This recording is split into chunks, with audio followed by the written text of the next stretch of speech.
Hai, Assalamualaikum warahmatullahi wabarakatuh. Selamat pagi semua. Saya cakap kepada tuan puan, nama saya Muhammad Nur Azamin Atih. Ini siaran secara recording, secara terus ke channel YouTube saya. Jadi tidak ada sebarang editing yang dibuat ke atas video ini. Sebagai percubaan, saya dah cuba beberapa kali untuk live streaming di laptop menggunakan OBS dan juga melalui aplikasi kamera V-Live di phone saya. Jadi apa yang saya dapat simpulkan dekat sini sebenarnya masing-masing dia ada spek yang berbeza. Dia ada jatuh. Dia ada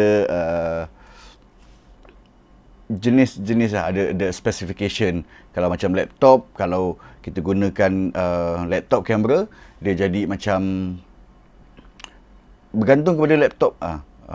Kalau kamera tu cantik lah, Full HD ke kan, 4K ke kan. Tapi saya punya laptop tak sampai ke tahap itu, walaupun saya punya display adalah Full HD.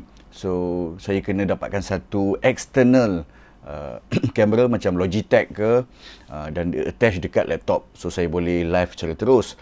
Kalau tak boleh, option lain adalah saya menggunakan saya punya action cam ataupun smartphone untuk disambungkan menjadi webcam ke OBS, software OBS. OBS ni dia murah je, dia tak ada bayar apa-apa pun, free version. Boleh download, pergi masuk obs.com tak silap saya, dan kita download dan kita boleh guna.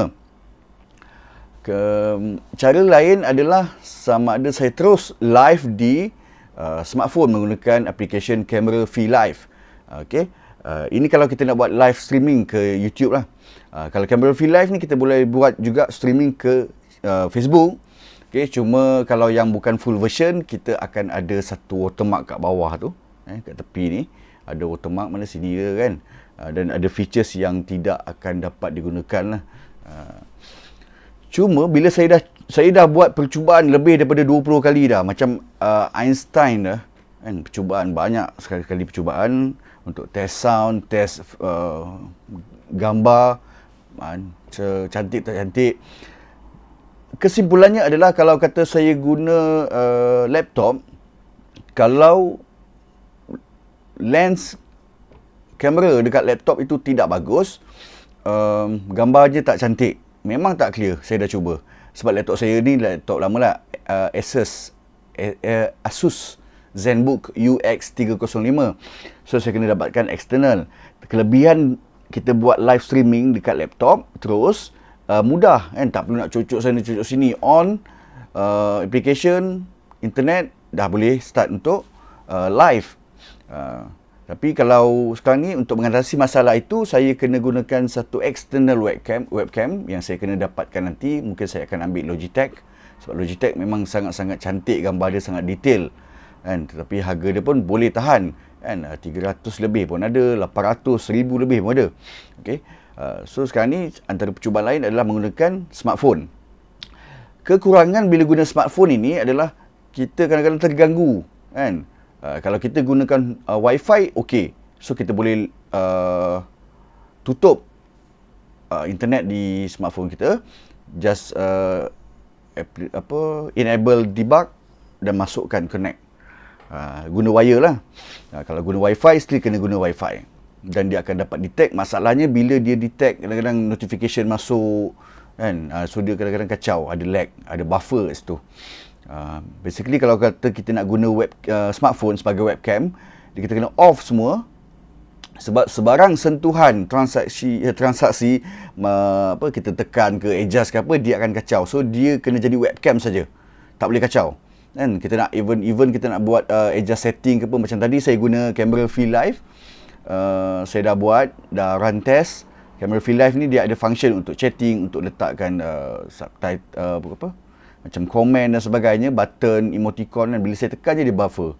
So kesimpulan dekat sini adalah line internet. Itu je.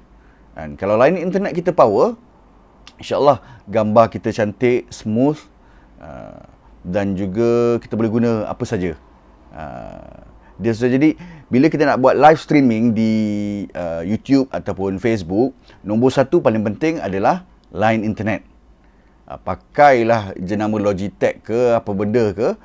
Tapi kalau line internet problem, gambar akan sangkut, dia akan lag, ada buffer, sangkut macam kan. Dan kemudiannya orang tak dengar, dia akan stop mati macam tu. So first, line internet bila nak buat live streaming.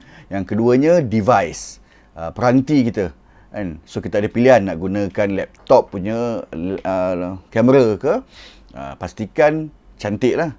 Sebab apa, bila buat live streaming, kalau tak cantik orang tak nak tengok kan, jadi bosan. Melainkan kita ni memang super duper selebriti ke apa, pun tak ada masalah lah.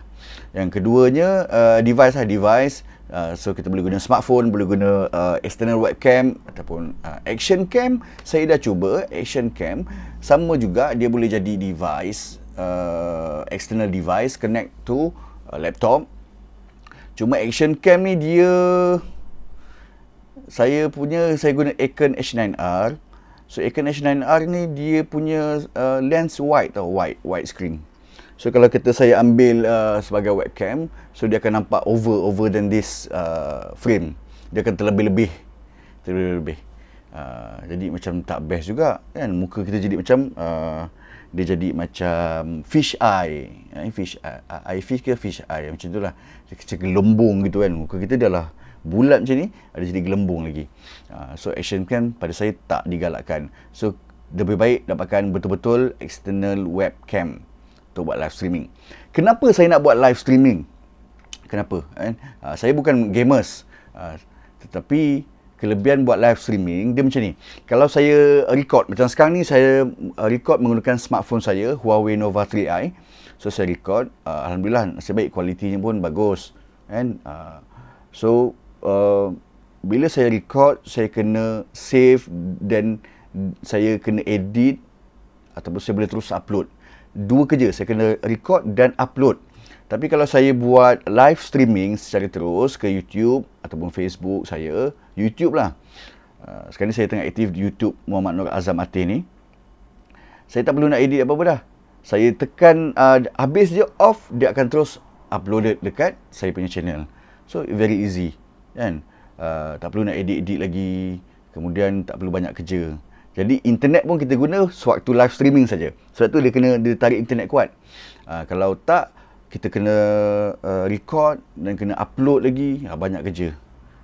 Bagi orang yang malas macam saya, itu adalah jalan penyelesaiannya. Jadi saya kena usahakan untuk nombor satu tadi, internet lah. So nak buat live streaming, internet kena bagus. Kemudiannya device. Kalau device bagus, internet tak bagus pun tak guna. So usahakan untuk dapatkan line internet yang bagus. Saya tak guna, rumah saya sekarang ni tidak ada wifi. Tidak ada. So saya kena masukkan wifi dahulu, baru saya boleh buat live streaming.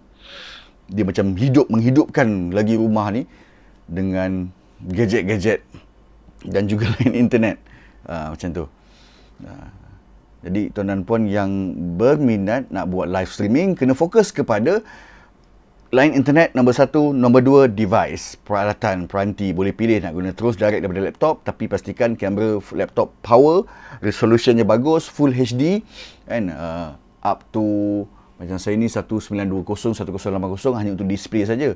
Kalau kita buat full HD, mungkin boleh pergi up to 2560, 1280 pun boleh, 1280p and 720p pun cantik dah. Okay, 360 janganlah, 480 pun jangan.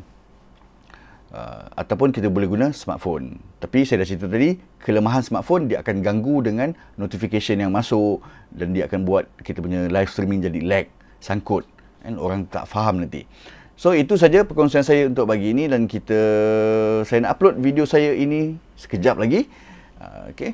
Dan kejap, ada yang tanya saya kenapa tak terus buat live streaming di YouTube. Sebab kalau saya punya subscriber dah capai 1,000, saya bolehlah terus tekan butang live streaming, live di smartphone saya. Masalah sekarang ni, saya punya pada hari ini, pada tarikh 16 Julai 2020, saya punya subscriber masih lagi dalam 100 lebih saja. Dan sedang berusaha ke arah mendapat 1,000 subscribers. Jadi saya mohon bantuan tuan dan puan, tolong saya untuk share, untuk like, untuk tonton video saya ini sampai habis. ataupun over than 3 minutes, kan, then subscribe lah saya punya channel YouTube. Kan? Sebab apa? Bila saya dah dapat capai 1000 subscribers dan juga 4000 hours, kan? Over than that, saya akan dapat monetize saya punya channel YouTube. Dan bila saya dapat monetize saya punya channel YouTube, tuan-tuan puan akan dapat tonton. Bukan gangguan sebenarnya bila buat tengok channel YouTube orang ni, dia ada iklan-iklan kan. Kena tengok, sebab bila saya dapat duit daripada situ, saya akan boleh buat macam-macam untuk tuan-tuan puan. Saya boleh bagi giveaway, saya boleh buat satu tabung derma, tabung kebajikan, kan, untuk bantu orang lain, peniaga dan sebagainya, kan, untuk fakir miskin. Jadi kalau secara tak langsung tuan-tuan puan sebenarnya menyumbang, tuan-tuan puan dapat ilmu daripada apa yang saya kongsikan, dapat perkongsian. Dan pada masa yang sama, tugas saya gunakan apa yang saya dapat itu sebahagiannya untuk diberikan kepada golongan yang memerlukan. Okey, jadi jangan lupa untuk tekan butang subscribe kat bawah, tekan ikon loceng, tekan like, tekan komen, berikan komen tuan-tuan puan, tolong bagi komen supaya saya dapat memperbaiki lagi apa jua perkongsian yang saya buat di channel YouTube ini. Okey, jadi itu saja untuk kali ini. Kita jumpa lagi. Saya Muhammad Nur Azam bin Ateh. Assalamualaikum warahmatullahi wabarakatuh. Jumpa lagi. Bye-bye.